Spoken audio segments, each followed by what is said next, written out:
শুভ দুপুর বন্ধুরা। আজকে এখানে আমি পটল চিংড়ি বানাচ্ছি।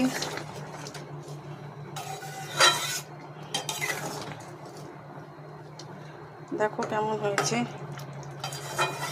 যেহেতু ডাল করিনি ওই কারণে একটু পটল চিংড়িটা অল্প একটু ঝোল ঝোল রাখবো, কারণ আমার ছেলে একদম শুকনো খেতে পারে না।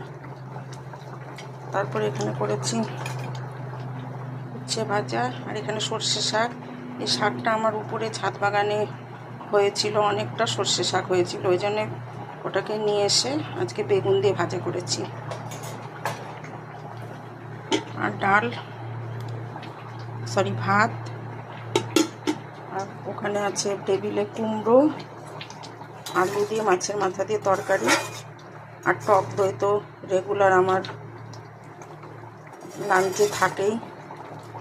আর শেষ পাতে টক দইয়ের সঙ্গে পরে আবার একটুখানি আম কেটে রেখেছি, ওইটাও দুপুরে ভাত খাওয়ার পরে খাবো।